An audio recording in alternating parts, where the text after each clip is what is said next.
Anos 90, palavrinha a los chilenos. Santa Bibiana, rogai por nós.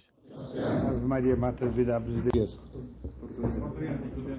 Portuliano, está bem. Para ser fiel à Igreja Católica, em nossos dias, como em todos os dias, há que conhecê-la, amá-la, praticar suas ensinanças, é decir, praticar os mandamentos da lei de Deus, os mandamentos da Igreja, e defender a Igreja contra seus inimigos. Esse é o código da fidelidade à Igreja. Para isso é necessário conhecer bem da doutrina católica. E como conhecimento da doutrina católica, les aconselho a vocês de fazer um estudo sério. Vocês vão se surpreender com o que eu lhes direi, pero um estudo sério do catecismo. O catecismo em toda a nossa América Latina é muito desechado, porque se tem a impressão que é um estudo para ninhos e que quando fazem 9, 10 anos não sabem todo o necessário sobre a religião e que depois disso o homem jamais estuda o catecismo e a doutrina católica. Este é um erro característico de nossa América Latina, porque na Europa, nos Estados Unidos, no Canadá, etc., há catecismos para várias idades e que cobrem toda a vida do homem, incluso o catecismo para ancianos, que devem saber, mais especialmente, no que atém ao fim da vida humana, à morte, etc., que corre mais frequentemente nos ancianos do que nos jovens. Então, a doutrina católica é algo de maravilhoso, algo de muito profundo, e que o homem deve estudar durante toda a sua vida. Há dois aspectos principais da doutrina católica: o aspecto propriamente religioso e o aspecto social e cultural da doutrina católica. O catecismo habla sobretudo da matéria religiosa. Por que a matéria religiosa é mais importante que a matéria social, econômica, etc.? Se uno tem convicções, por exemplo, anticomunistas, como católico, é porque o comunismo contraria a lei de Deus. E, por lo tanto, para ser seriamente anticomunista, é necessário conhecer a lei de Deus, saber aonde vai a lei de Deus e compreender o choque do comunismo com a lei de Deus. Se uno é contra o divórcio, há que compreender por que razão dos mandamentos da lei de Deus se opõem ao divórcio. É não cobiçar a mulher ajena e não pecar contra a castidade. Então, por que o homem não deve pecar contra a castidade? Por que o homem não deve cobiçar a mulher ajena? Por que razão é, por tanto, proibido que o homem tenha uma relação sexual antes do matrimônio? Que razões há para isso? A doutrina católica tem motivos para isso. Uno dirá, não basta que Deus o tenha proibido, sim, mas a Deus lhe agrada que seja bem demonstrado, porque Ele, em sua sabedoria infinita, há disposto a si. É necessário, não por um espírito de crítica, mas por um espírito de admiração, de submissão, conhecer o que Deus ha disposto, o que Deus ha mandado, e como isto se realiza, etc., como se cumpre esse mandamento, etc., etc. Tudo isso é necessário. Então, hacerlo bem, para amar bem a igreja, conhecerla bem e praticar o que a igreja diz. Uno tem muito mais força para praticar os mandamentos de Deus e da igreja quando conhece o sentido profundo do que Deus mandou.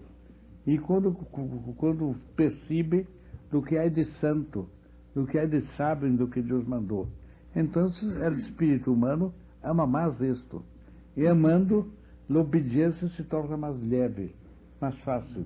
E, naturalmente, o católico perfeito nasce dessa disposição de espírito.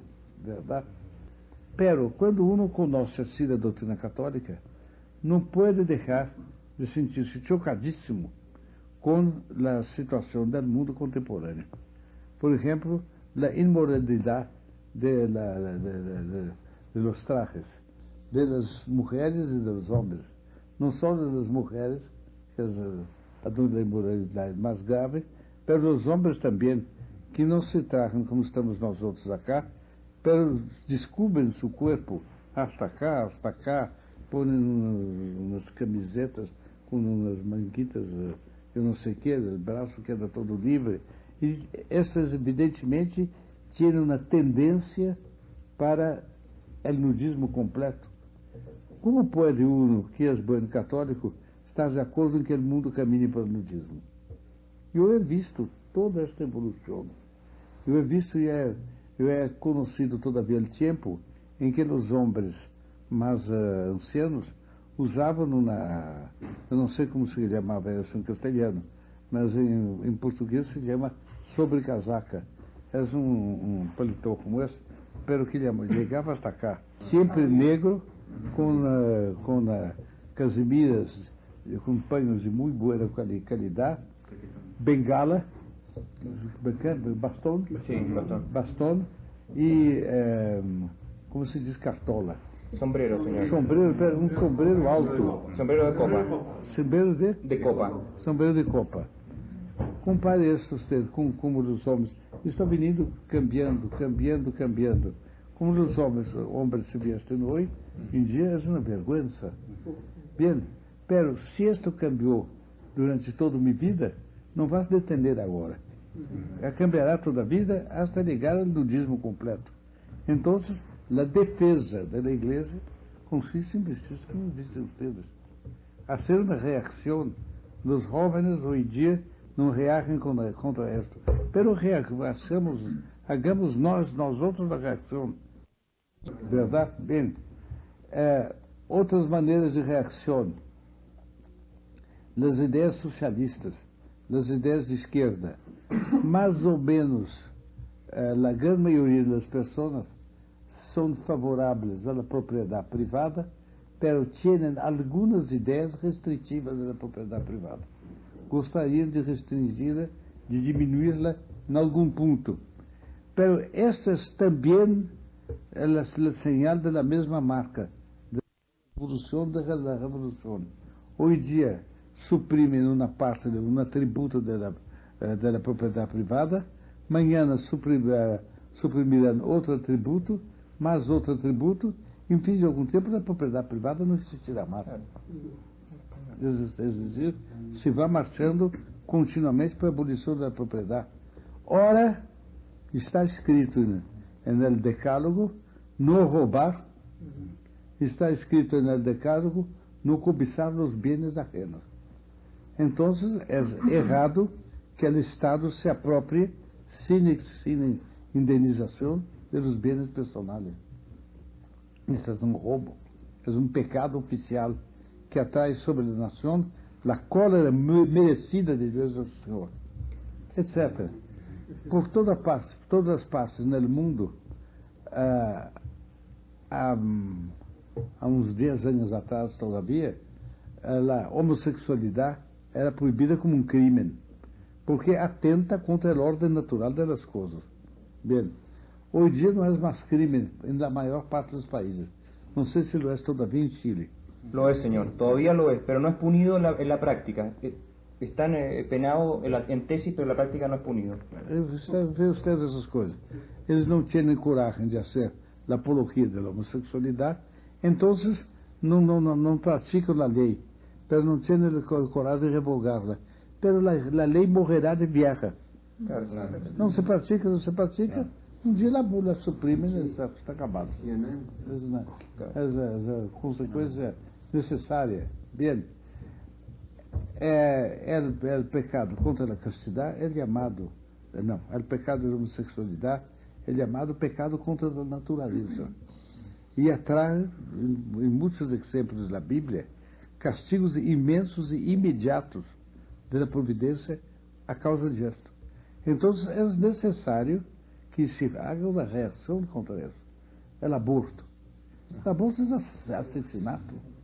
E um assassinato duplamente revoltante, porque é um assassinato praticado por os próprios padres contra os filhos. E os filhos inocentes.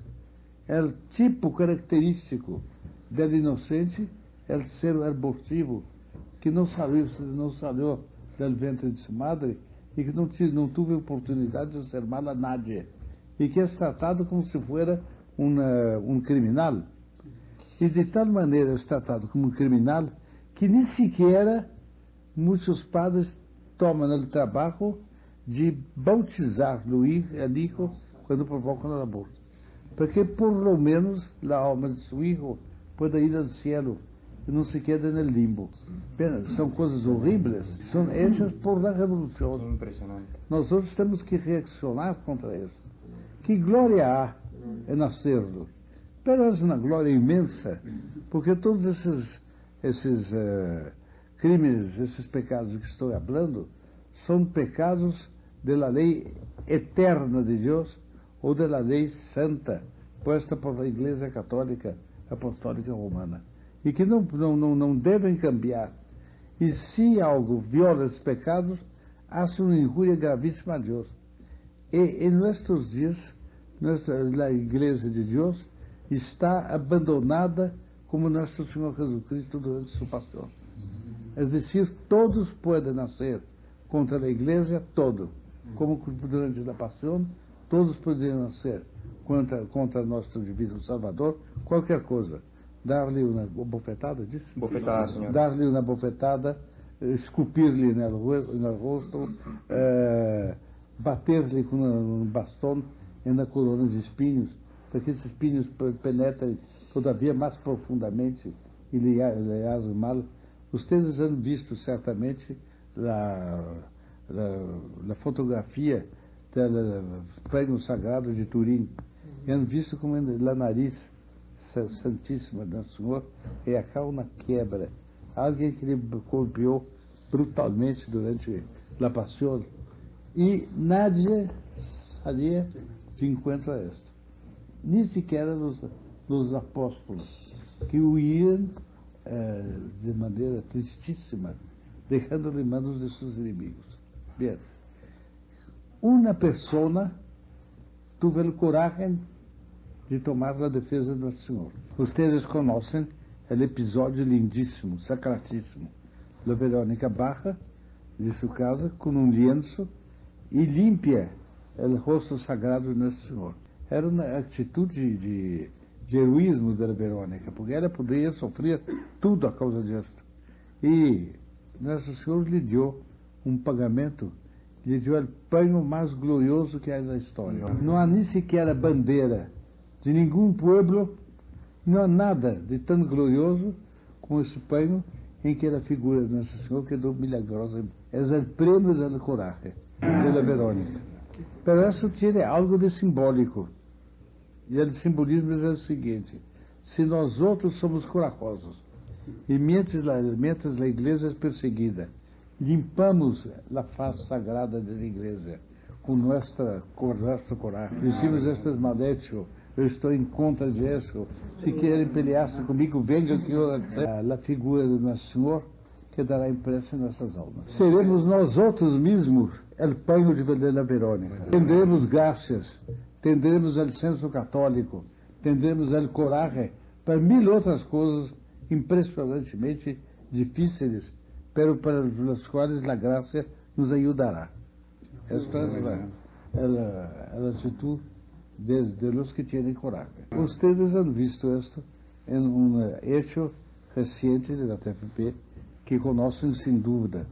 E é o seguinte: depois do grande abaixo-assinado que foi feito a favor da independência da Lituânia, é o coragem de uma comissão de pessoas de várias TFPs que foram juntas em comissão a Moscou, pediram uma audiência nas oficinas de Gorbachev e lhe entregaram, nem menos ao oficial de gabinete de Gorbachev, uma mensagem energizante, qualificando suas monstruosidades como devem ser qualificadas. Estiveram na Praça Vermelha, para Praça Roja, com as insígnias todas da TFP e bradaram família, tradição, família, propriedade. Rezaram na Virgem Santíssima e se fizeram fotografar. Poderiam ter sido enviados à Sibéria. pero tuvieron el coraje. Después fueron a Vilnius, la capital de la Lituania, y entregaron las asignaturas al presidente Litaukas y tuvieron audiencia con él. Fueron recebidos como hóspedes oficiales da Lituânia e fizeram uma excursão por interior da Lituânia para conhecer o país, etc. E para que um pouco os lituanos vieram que havia gente do Ocidente que vinha hasta eles e que era solidário com eles, porque estavam muito abatidos por ver a covardia das nações do Ocidente que não tinham coragem de lutar por a independência de um pequeno povo católico. Claro. Vocês sabem que a Lituânia é em grandíssima maioria católica. Bem, de onde viram esses membros de várias TFPs, era na comissão inter-TFPs, de onde viram eles essa coragem? Viram porque lutaram, e porque eles defenderam a igreja em várias circunstâncias, viram o espírito da igreja a eles. E eles tiveram a coragem de fazer qualquer coisa. Isso é muito belo. É um dos lindos episódios da TFP, da história da TFP. Mientras nações mais poderosas não tinham coragem de estabelecer relações diplomáticas com Lituânia a causa de medo das armas russas, por o contrário, a TFP, sem armas, vai e diz a verdade ao tirano. Depois vai a Vilnius e dá o apoio ao flaco que está sendo perseguido. Isso é o que eu tenderia a dizer, muito resumidamente. Não sei até que ponto estou sendo entendido ou não. Na situação presente, uma crise dentro da Igreja Católica, uma crise universal dentro da Igreja Católica, como eu não he jamais visto outra igual. É dizer, eu conosco passavelmente da história da Igreja. Das piores crises, da crise protestante, da crise dos arianos, da crise da Revolução Francesa, etc., não foi comparável à crise interna que sofre a Igreja. Bem, em todas essas circunstâncias, a nós outros cabe o dever da fidelidade. Ser fiéis, absolutamente em contra de todos e a favor de nosso Senhor Jesus Cristo, Nossa Senhora da Santa Igreja Católica. Quanto mais sermos isolados, maior será a nossa glória. É evidente. São Juan, evangelista, ao fim e ao cabo, estava ao pé da cruz. Ele recebeu como prêmio de sua fidelidade algo de incomparavelmente melhor que Verônica. Recebeu a Virgem Santíssima como madre. Quando Nosso Senhor morreu, antes de morrer, hizo seu testamento e deixou Nossa Senhora aos cuidados de São Juan. E o Evangelho diz que a partir daquele momento, São Juan la tomou como madre, porque ele disse: Hijo, eis aqui tu madre. Madre, eis aqui tu hijo. Receber esta madre não é uma coisa que se pode comparar nem de lejos. Então, mi caro, acá está a resposta.